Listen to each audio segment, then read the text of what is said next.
it's Kathy here with Lady Stamp-A-Lot, and these are the cards I made at my club meeting in November. It's a fun little technique with a little pop-out window. But today I want to show you how we watercolored this flower. I call it whitewash watercoloring. I don't know if that's a real name or not. That's what I call it. So we're going to use the You've Got This stamp set. This is a nice set. You get all these stamps. And I like the wood mount. And what we're going to do is emboss our flower. So I'm going to take my stamp and use a versamark ink to ink this up. And I like to do it this way to make sure it all gets covered. You could do it this way, but the pad is kind of small, so you just want to make sure you get it inked up really, really well. Then we're going to stamp it onto here, and I think this one I'll stamp straight on. Don't want to rock it. You don't want to catch any edges. And then we're going to bring in the embossing powder. I'm using white embossing powder, and I'm going to sprinkle it all over the versamarked image.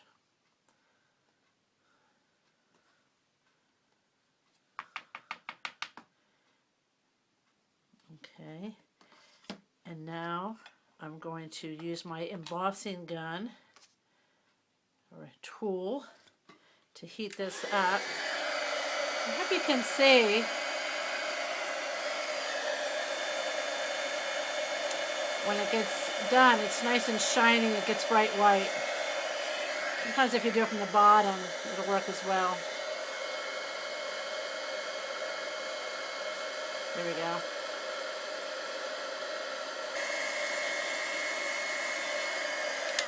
Okay, I think that's good. Now what I'm going to do is take this image, and I'm going to use white craft ink from Stampin' Up. And I poured a little bit of the, used the re-inker, and I poured a little bit there in my tray. And I'm going to use my aqua painter. These are awesome little tools. They're paint brushes. And you can fill them with water into this little barrel and paint. And so I'm going to just dip it in there. And then I'm going to paint this flower in with the white whisper white all over. Now this does lighten up as it dries, so if you're not happy with it, then you can go over it again, make it really white. This allows you to paint on paper other than white and still get the really brilliant colors from the inks. You could also do this on a dark color, black or navy blue or something like that. But I like this crumb cake from Stampin' Up. It's just a really nice neutral color, and it goes with any of the other cardstocks we have. Okay, so we're going to go ahead and finish painting this along the stem as well, and the leaves.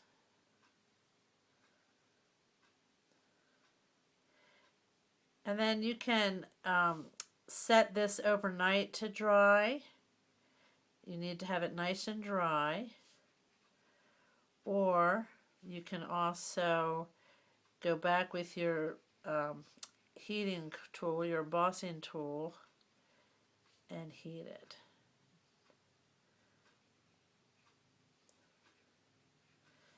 I think that's what I'm going to do right now. When you're done with your aqua painter, you just squeeze it. It's hard to tell because this is white, but once it runs clear, then you can dip it in another color, and we'll be using this again later to color, so you'll see how that works. So I'm going to go ahead and dry this with my heat gun. Okay, here we are. I didn't think you wanted to watch me dry that. So we're going to get ready to paint now. And I'm going to use the Stampin' Up! Classic ink pads. This is Blackberry Bliss.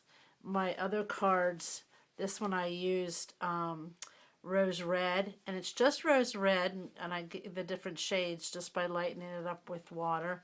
And this was Night of Navy that I used to color the flower with. But at my club meetings, a few people picked out this Blackberry Bliss, and it was so pretty, so I'm going to give it a try. So normally you would just squeeze this ink pad, and that's going to give you a little pool of ink there to work with. And we're going to go back to our aqua painters. Now I forgot to mention that when you buy your aqua painters from Stampin' Up, you get two. And one has a little bit wider tip, and the other one's a little bit smaller. So I'm going to use the smaller one today to paint this in. This gives you a little bit more control, but they both work the same way. So I'm going to dip this excuse me, into the ink. And because this is so dark, I'm going to come over here and just lighten it up by spreading it around a little bit. And then I'm going to go back in here and just start coloring the flower. And that's even a little bit more darker than I would like. So I'm going to just go back and spread it out and lighten it up a little bit. Squeeze out some water as well to make it lighter. And then I'm just going to go ahead and color this in. And what's really nice about this is when you want to make it darker, I'm going to add a little bit of a darkness down here at the bottom. It just makes it look so pretty. It's only one color, but you're getting all the different shades. And it's just beautiful. I can't explain it. I'm not much of an artist myself, but I feel like one when I use this technique because it just gets really pretty different shades of the color. And if you are an artist, you're going to love this because you have so much colors and shading that you can use.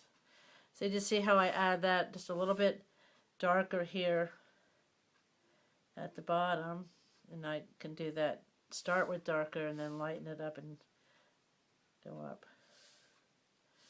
I just think this is really pretty. So go ahead and we'll finish coloring this in. As you can see, you can go back later and add in more color and shading, and I don't know where the shading should be. That's up to the artist's eye to figure that out, but I just like to add little spots of dark here and there, and I just think it's really, really beautiful.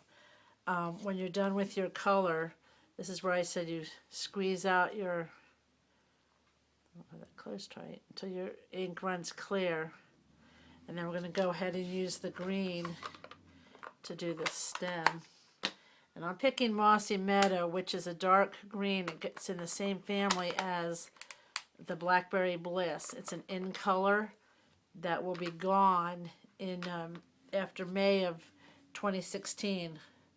So we're going to use these up while we can. I'm going to go over here and get this a little bit lighter and just color in the stem. Doesn't take a lot. You can always add more. So I like to get the leaves a little bit lighter. So even though this is a really dark green, you can use it with the aqua painter and get a lighter shade. And it just coordinates so well. And then of course you can go back in and just darken it up again and get that contrast of different shades.